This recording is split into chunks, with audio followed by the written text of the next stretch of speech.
The billionaire's daughter had not eaten in 2 weeks, Mrs. Garcia whispered, her voice shaking. 2 whole weeks, Michael. A child cannot survive like this. Michael rubbed his face with both hands. I know, he said quietly. But she will not open her mouth. She will not look at me. I do not know what to do anymore. They stood outside Luna's bedroom door. The house felt too quiet, like the walls themselves were holding their breath. Maya, the new maid, looked at the closed door and asked softly, Sir, has she said anything at all? Even one word? No, Michael replied, staring at the floor. Not since her mother died. She stopped talking, then she stopped smiling, and now she has stopped eating. She is slipping away from me. Mrs. Garcia wiped her eyes. She is only 3, Michael. She thinks her mother is coming back.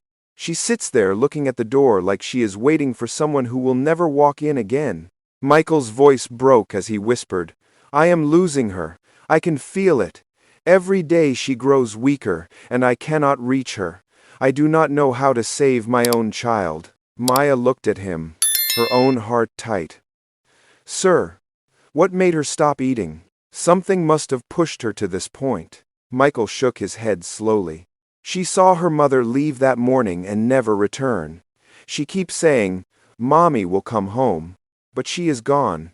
And I think Luna knows, but she does not understand it. A long silence filled the hallway. Then Maya asked quietly, What if she is trying to tell you something, sir? Something she cannot say with words? Michael turned sharply. What do you mean? Maya swallowed. Sometimes a child does not stop eating because of sickness of the body. Sometimes it is because the pain inside is too heavy to carry alone. Before anyone could answer, a soft sound came from inside the room, the sound of a small body moving slowly across the bed. Michael froze. That is her, he whispered. She is awake. His hand shook as he reached for the doorknob. Michael, Mrs. Garcia said, grabbing his arm. Wait. If you go in while you are this upset, she may shut down more. But she needs me, he said, his voice cracking. She is my baby. Maya stepped forward. Let me go in first, sir. She does not know me yet. She may not feel the pressure. She may listen, even if it is only a little. Michael's breath trembled. And what if she does not? Maya stared at the door with steady but worried eyes. Then we will try again. And again. And again. Because a child who refuses to eat for 2 weeks, she paused, her voice tight with fear, is a child who is trying to disappear. Michael closed his eyes, his voice breaking. God, please, do not take my daughter too. Michael stood in the hallway of his large New York penthouse, staring at the closed door of his daughter's room. Every morning felt the same, quiet, heavy, painful. It was the kind of silence that made a man feel small, even a man like him who owned companies, buildings, and anything money could buy. But there was one thing he could not buy back, his wife. And now he feared he was losing his daughter too. Luna was only 3 years old, a small girl with soft curls and gentle eyes. She used to run around the house laughing, singing little songs, and asking questions about everything she saw. But ever since her mother, Emily, died in a sudden car accident, a shadow fell over her. At first, she cried every night. Then she cried less. Then she stopped talking. Then she stopped smiling. And 2 weeks ago, she stopped eating. Nothing passed her lips. Not a spoon of soup. Not a bite of bread. Not even water unless someone begged her long enough for one tiny sip. Mrs. Garcia came to stand beside Michael in the hallway. She had worked for the family for years, long before money and success. She had helped carry Luna when she was born. She watched Luna learn her first words. Now she watched her fade. She did not touch her food again, Mrs. Garcia whispered. Her voice broke. She only stared at the wall the whole time. Michael shut his eyes. She is getting weaker, he said with a shaking voice. Her arms look thinner every day. Her cheeks, they are not full anymore. She is slipping through my hands, and I cannot stop it. Mrs. Garcia placed a hand on his arm. She is hurting, sir. She feels lost. I know, Michael whispered, but I do not know how to reach her. Just then, Maya walked toward them quietly. She held a folded cloth in her hands, something she had been cleaning. She was the new maid, hired only 3 days ago. Young, calm, soft-spoken. She came from a small part of the city where people learn to live with little. She did not have much, but she carried a gentleness that filled any room she entered. "Sir," she said softly, "is Luna awake?" Michael nodded. "She is awake, but she is not really here." Maya breathed in slowly. "May I try again today? Maybe I can sit closer this time. Maybe she will feel safe." Michael looked at her carefully. He saw something in her eyes. Not pity, not fear. Something else. Something steady. "You do not have to do this," he said. "It is not your burden." Maya shook her head. A child who does not eat is not a small matter. It is a cry for something. Maybe she just needs someone to sit with her and not push. Maybe she needs someone who knows how it feels to lose. Michael frowned.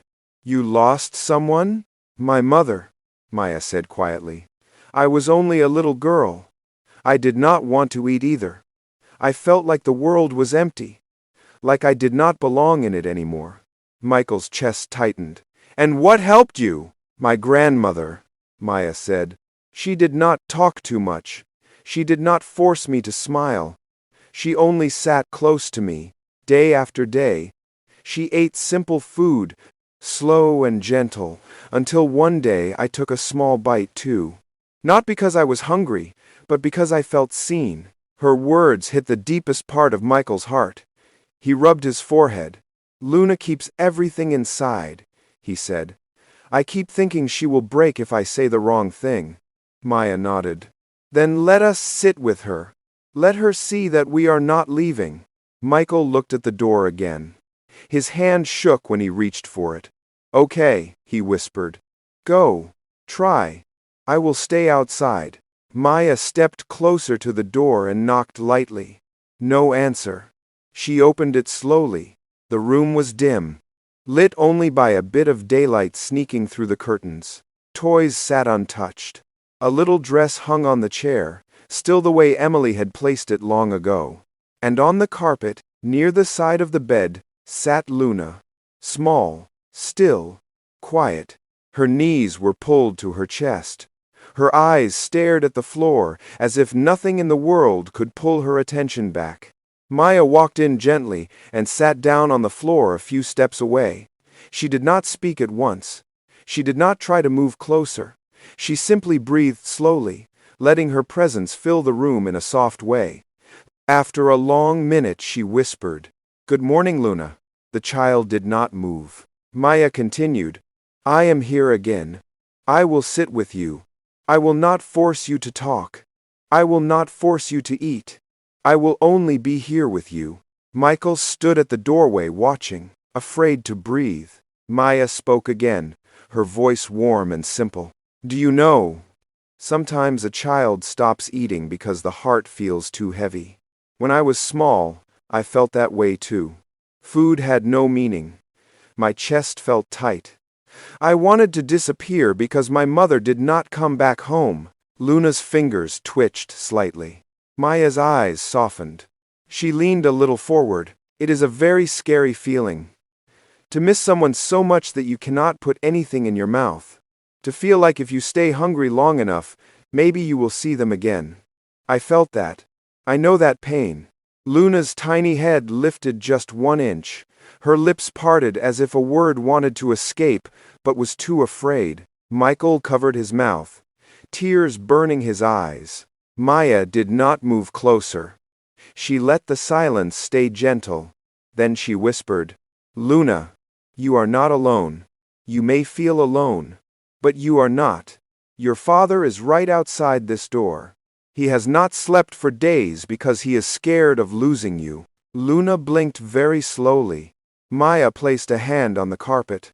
"If you want me to stay, I will stay as long as you need. If you are not ready to talk, that is okay. If you are not ready to eat, that is okay too. I am here. I will not rush you." The room was silent again, but it was a different kind of silence. Softer, not empty. Then, for the first time in 2 weeks, Luna made a sound. A small, shaky whisper. "Mama." Michael gasped, his body weak with shock. Maya's eyes filled. "I know, baby," she whispered. "I know you miss her. It hurts. It hurts so deep. But you do not have to carry that pain alone." Luna slowly turned her head toward Maya. Her face was wet with quiet tears. That tiny movement, that tiny shift, felt like the first break in a long, dark storm. Maya whispered, "I am here."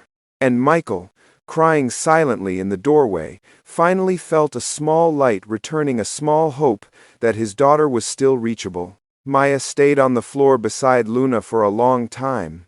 She did not move closer. She did not speak again until Luna's breathing became steady. The small girl sat with her knees still pulled to her chest, her tears drying slowly on her cheeks. It was the first sign of life, the first whisper of emotion, that anyone had seen from her in weeks. Outside the room, Michael leaned his back against the wall and slid down until he was sitting on the floor. His hands covered his face.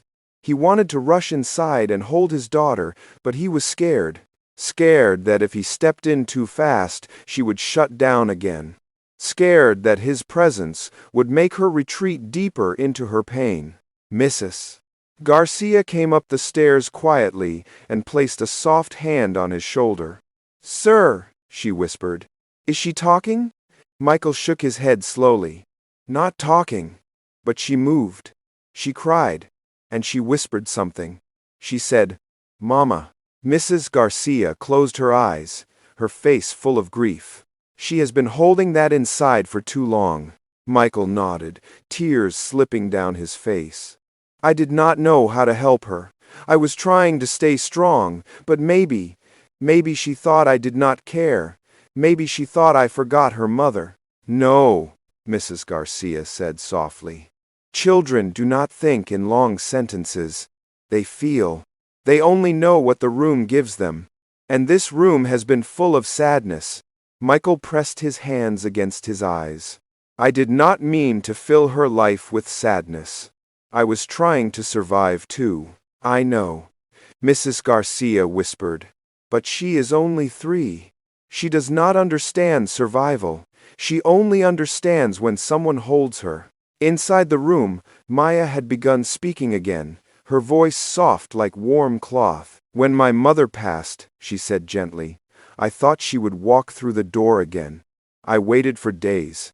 I did not want to sleep because I thought I would miss her coming back." Luna's tiny fingers moved against the carpet, rubbing it slowly. "I did not want to eat either," Maya continued. "Food tasted like nothing. It felt wrong.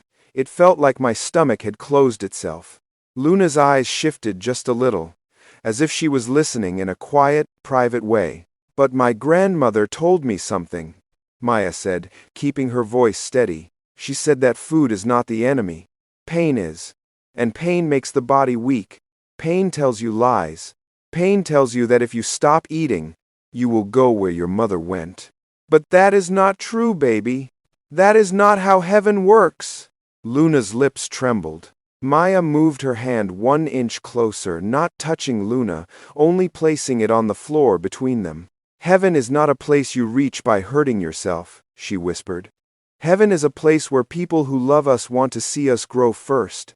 They want us to live a long life before we see them again." Luna looked at the blanket on the bed, then at Maya. Very slowly, very weakly, but she looked. That small moment felt like a breath from another world. Maya's voice softened even more. "Your mother loved you so much. She wanted you to run. She wanted you to laugh. She wanted you to grow old and tell people about her. She did not want your tiny body to be empty and weak." A small tear slid down Luna's cheek again. Maya reached into her apron pocket and pulled out a small handkerchief. She placed it near Luna's foot, not touching her, just close enough. You can cry, Maya said. Your tears are strong. They mean you are here. They mean you are still fighting. Luna stared at the handkerchief, then lifted her small hand and touched it with one finger. Her voice came out in a tiny whisper. Mommy left. Maya's heart broke inside her chest. I know, she whispered. It hurts. It hurts so much you cannot even speak. It makes your stomach feel closed. But you are not alone in that pain. Luna blinked slowly, her lashes wet. Maya leaned a little closer. Do you want me to stay? Luna hesitated, then gave the smallest nod. Michael covered his mouth, a sob escaping his throat. Mrs. Garcia placed her hand on his back as he shook silently. Inside, Maya continued speaking to Luna in the slowest, gentlest way. I will stay, she said. I will not leave you. Even if you say nothing, even if you eat nothing today, I am here for you. Luna's breathing wavered. Her little chest rose and fell in shaky movements. Maya looked around the room. She saw pictures of Emily on the wall, smiling, holding Luna, hugging Michael. This room held memories like heavy stones. Luna, she whispered, can I tell you something important? Luna's eyes shifted toward her again. When someone we love dies, our heart becomes confused, Maya said. It thinks the only way to see them again is to stop being alive. But that is not true. The people in heaven do not want us to join them yet. They want us to live. They want us to wake up every morning. They want us to dance. They want us to eat. They want us to love other people too. Luna lowered her head as if thinking. And your mother, Maya said, would want you to live a full life here first. She would want you to stay with your father. She would want you to keep your small body strong. Luna's lips parted. A shaky whisper escaped. I miss her. Maya nodded slowly, tears falling down her own cheeks. Missing her does not mean you have to disappear too. Silence filled the room. Soft, heavy, sacred. Then Luna reached out slowly and placed her hand on the handkerchief Maya had given her. Her tiny fingers curled around it. Outside the room, Michael sank to the floor again, crying into his hands. He had never felt so helpless and so hopeful at the same time. Mrs. Garcia whispered, "This is the first step. She is opening the door inside herself." Michael nodded, unable to speak. Inside the room, Maya wiped her own tears and whispered, "I will help you, Luna. I will walk with you through this pain." Luna finally looked up at her, her eyes tired and full of sadness, but awake. And in that moment, Maya knew something important. This little girl wanted to live. She just needed someone brave enough to sit beside her until she could. The next morning came quietly. The sun rose over New York, lighting the tall buildings with a soft gray glow. Inside the penthouse, the world felt still, like the house was waiting for something important to happen. Maya arrived before anyone else. She entered through the service door, took off her coat, and stood in the kitchen for a moment with her hands resting on the counter. She had barely slept. Every time she closed her eyes, she saw Luna's small face, her weak voice, her tiny hand holding the handkerchief. "She is still so fragile," Maya whispered to herself. "But she is trying. She is fighting." Mrs. Garcia walked in quietly. Her face looked tired but hopeful. "Good morning, Maya." "Good morning, ma'am," Maya said softly. Mrs. Garcia paused, then whispered, "I heard some of what Luna said yesterday. I was outside the door. I could not believe it," she spoke. "After all, these days." Maya nodded gently. "She is opening her heart, little by little." Mrs. Garcia wiped her eyes. "Thank God for you. I do not know what would have happened if you were not here." Maya shook her head. "No, I only talked to her. The real fight is inside her. She is the one trying to find her way back." Just then, soft footsteps came from behind them. Michael walked into the kitchen, still wearing the same clothes from the night before. His hair was messy, his eyes swollen from crying. He had slept sitting beside Luna's bed and had not even realized when morning came. Maya turned toward him. "Good morning, sir." Michael nodded slowly. "She slept holding the handkerchief," he said quietly. "And she whispered your name once. I do not know what you did, but something changed." Maya lowered her head. "I only showed her that she is not alone." Michael inhaled deeply. "Today, I want to try something. I want her to see me, not as someone who is scared, not as someone who is broken, but as her father." Maya watched him carefully. "Are you ready for that, sir?" Michael swallowed hard. I want to be. I have been too far away from her.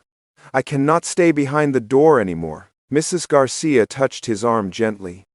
"Then today, we will face this pain together." Maya nodded. "Yes, together." They prepared a simple breakfast, nothing big, nothing bright. Just a small piece of bread, lightly warmed, something soft and easy for Luna to hold. Maya placed it on a plate. Michael stared at it with fear. "If she refuses, what then?" Maya spoke gently. "If she refuses, we stay. If she cries, we stay. If she turns away, we stay. She needs time. Her heart is afraid." Michael nodded, breathing slowly. Together, they walked up the stairs. The hallway felt long, like each step carried the weight of all the days Luna had gone without eating. At the bedroom door, Michael paused. "Should I go in first?" he whispered. Maya shook her head. "Let me speak first. Then, when she looks toward you, you can come closer. Slowly, gently. She needs to see that you are calm." Michael stepped back, nervous tears filling his eyes. "Please, help me reach her." Maya pressed her hand to the door, then opened it softly. Inside, Luna was awake. She sat in the same spot near the bed, her little body curled up, her face tired but not empty. She held the handkerchief in her lap. When she heard the door open, she looked up with sad, quiet eyes. "Good morning, Luna," Maya said, sitting down on the carpet. Luna did not speak, but she did not turn away. That alone was a gift. Maya placed the small plate between them. "I brought this for us to look at, not to force you, only to look." Luna stared at the bread but did not reach for it. Maya kept her voice soft. "Sometimes, food feels scary when the heart is hurting. But food can also be comfort. A small bite can make the body feel safe again." Luna blinked slowly. "And you need to know something important," Maya added. "Your father is outside. He has been crying because he misses you." Luna's lips trembled. "He did not leave you," Maya said. "He did not stop loving you. He only hid his pain. He thought he had to be strong. But inside, he was breaking, too." Luna looked toward the door for the first time. Maya whispered, "Do you want him to come in?" Luna hesitated, then gave a tiny nod. Maya smiled softly and whispered, "Sir, she wants you." Michael stepped inside the room slowly, like he was entering a holy place. His knees felt weak, his hands shook, but he kept walking. He stopped only a few steps away from Luna. "Hi, sweetheart," he said gently. His voice cracked, but he kept speaking. "Daddy is here." Luna stared at him quietly. Michael lowered himself onto the floor, sitting beside Maya but not too close to Luna. He rested his hands on his knees, showing he would not grab her or overwhelm her. "I am sorry," he said quietly. "I am so sorry for not being here in the right way. I thought, if I worked hard, I could protect you. But instead, I made you feel alone." Luna's chin shook. A tear rolled down her cheek. Michael felt his breath break. "You are my world, Luna. When your mother died, I felt like my heart broke open. I did not know how to breathe anymore. I was scared of losing you too. So, I tried to be strong. But I was wrong. I should have held you. I should have cried with you. I should have told you that you are not the reason for anything bad." Luna wiped her face softly with the handkerchief. Michael reached out a trembling hand. stopping a few inches away. May I hold your hand, baby? Only if you want me to. Luna looked at his hand, then very slowly placed her tiny hand in his. Michael broke. He bent forward, tears falling onto the carpet. Thank you, he whispered. Thank you for letting me in. Maya watched them quietly, tears filling her eyes too. Luna then whispered something so soft that both adults leaned closer to hear. Daddy, will Mommy come back? Michael closed his eyes, pain shooting through him, but he answered softly, No, sweetheart, she cannot come back. But she is watching you, she loves you, and she wants you to stay here with me. Luna's breath shook. I want Mommy. Michael pulled her gently into his arms. I want her too, he whispered. Every day, but I do not want to lose you as well. Luna cried into his chest, her small body shaking. Maya wiped her tears quietly. She knew this moment mattered more than any doctor's visit, any plan, any medicine. This was a broken heart opening again. After a long time, Luna whispered one more thing. Daddy, can I try a small bite? Michael froze. Maya's eyes widened with emotion. Michael placed the plate closer, his hands trembling. Yes, sweetheart. Yes. Luna took the smallest, tiniest piece of bread, brought it to her mouth, and bit it. Michael cried harder. Maya covered her mouth, whispering, Thank God. The room stayed still for a long time, full of emotion, full of quiet hope. This was not the end of the struggle, but it was the beginning of healing. Days turned into weeks, and the change in Luna happened slowly, like a small light growing inside a dark room. She did not suddenly become happy. She did not begin running or laughing overnight. But she began to try. She took small bites during breakfast. She drank water without crying. She talked in little whispers, mostly to Maya, sometimes to her father when she felt safe enough. Michael watched every change with deep emotion. He had spent many nights sitting at the edge of her bed, watching her sleep, thanking God she was still alive. Every morning he woke before sunrise and sat in the hallway near her door, afraid that if he slept too deeply, she might need him and he would not hear her. Maya became a steady presence in the house. She did not rush Luna. She did not push her. She simply stayed close, reminding her with gentle words that her mother's love did not require her to leave this world.